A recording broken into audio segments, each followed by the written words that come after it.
So continuing on in our next chapter of Reminiscing James Bond games, today we have Goldeneye Reloaded on the PlayStation 3. So I actually covered this game originally when it came out for YouTube. I believe I did a review of this game as well as did some multiplayer videos for it. And that's what I actually remember most about this game is the multiplayer. It was quite fun and I actually did a few videos, I believe, on it, and I'll have a little card play in the top corner of this video, just in case anyone wants to go back and actually watch those. But that's what I remember most about this game. This is actually my third time playing it. We have to remember that GoldenEye was actually originally, this is a remake of the N64 classic, but it was actually a Nintendo Wii exclusive when it came out, and it came out the same day as James Bond Bloodstone. So the idea was that Bloodstone was sort of your AAA, blockbuster next chapter in the James Bond storyline for the PlayStation 3 and Xbox 360, and then Nintendo Wii owners got basically a full-blown remake of the N64 classic.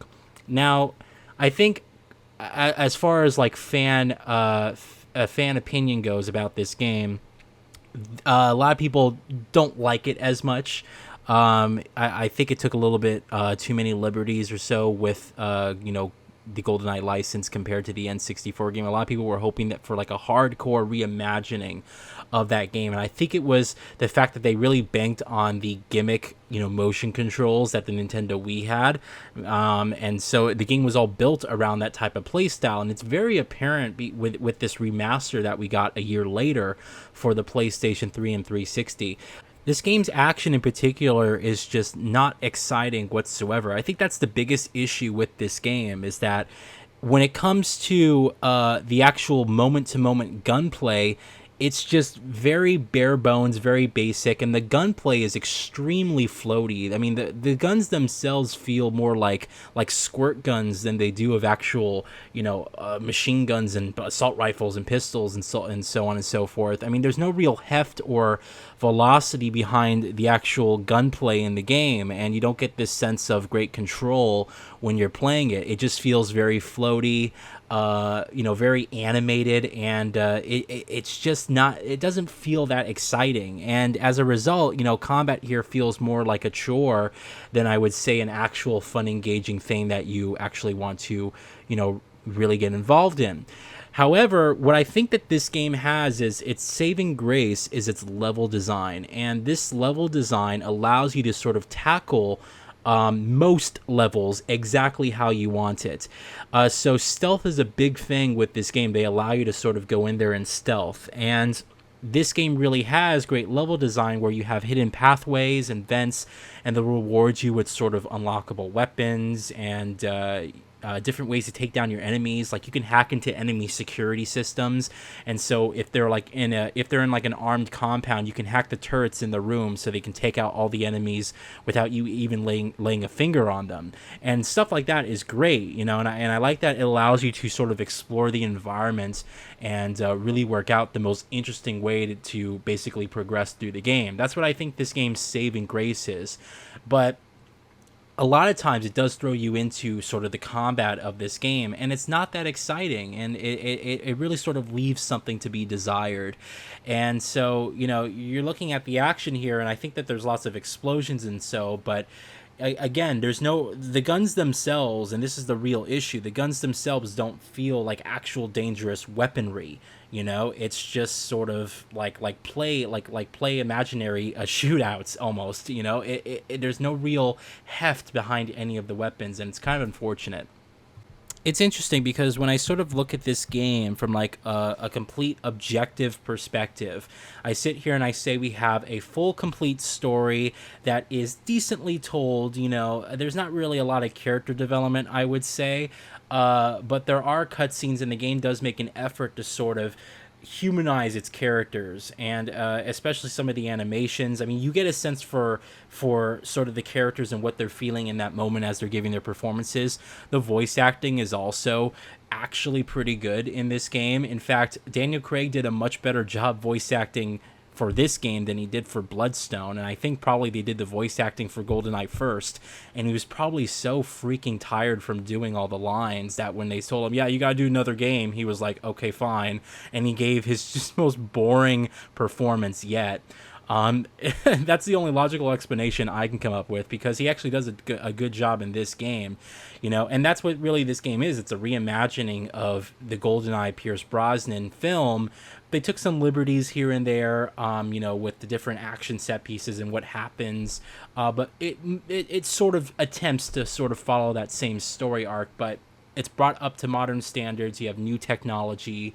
You have Daniel Craig as the Bond instead of Pierce Brosnan. So I really feel almost like, this game had the potential to be something truly, truly awesome, like a hardcore FPS that harkened back to the classic days of GoldenEye on the N64. And I really feel that it was the Nintendo Wii's limitations and just unfortunate timing that we got this game that allowed it to sort of play out how it did.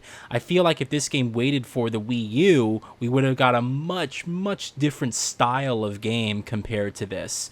And unfortunately, what we have here on the PS3 and 360 is basically just, it's a remaster, essentially, with just nicer graphics and a target of 60 frames per second, right?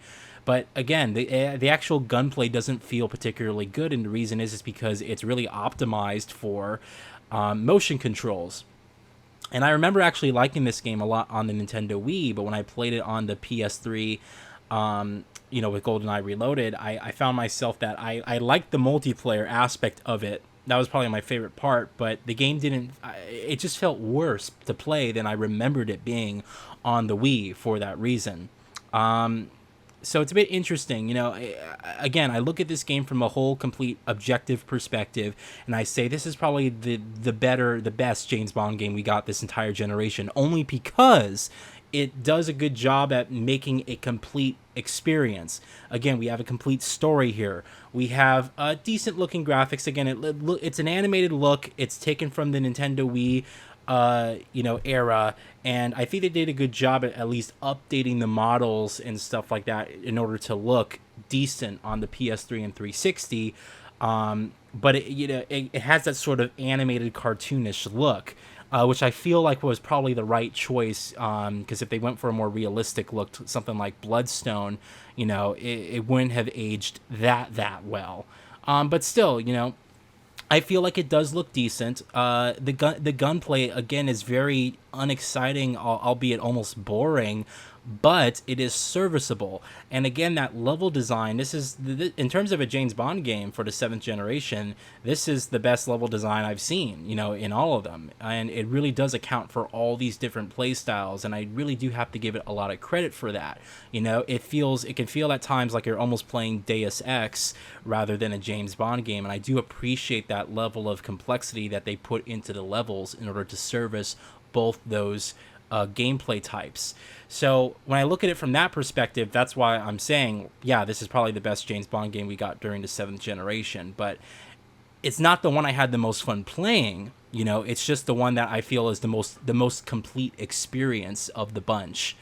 So, that being said, revisiting it this time around was interesting just because of the history I had with this game.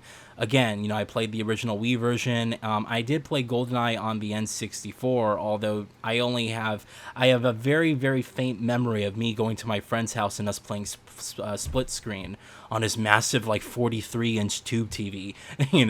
That was like the only memory I have of N64 GoldenEye. But it's interesting when I look at sort of GoldenEye on the N64. You can actually appreciate a lot of things like the animation work that's in that game, and I feel like this game didn't age as well as GoldenEye N64 because there was nothing really technically impressive about it. It was built around the limitations of a console with motion controls, and then just plopped onto the PS3 and 360 for better graphics and 60 frames per second, but nothing else was really changed. So it's sort of a mixed bag in my opinion. Again, the multiplayer is a lot of fun. I didn't try to go play the multiplayer again during my second round. I would actually be curious to see if there's anyone playing it. But we'll have to wait and see for that. But anyway, I thought I'd do this video just sort of talking about this. If you guys played Goldeneye on the Goldeneye Reloaded, that is, on the PS3 or 360 or even the Wii, what did you think of it? And also, for those of you who were old enough at the time, who were participating in gaming for the N64 era, did you play the original Goldeneye? And what did you think of that? That is a game I would love to get for my N64 collection. And I really feel, again, I looked at gameplay of that game not too long ago, and I was actually like, wow, those animations are pretty good. And the actual gunplay does look, at least from videos, like it's a lot more of a hardcore FPS compared to something like this, which is just more of a sort of animated style, quick FPS with really nice level design. That's pretty much it. So let me know what you guys think. Look forward to hearing your thoughts, and thank you so much for watching.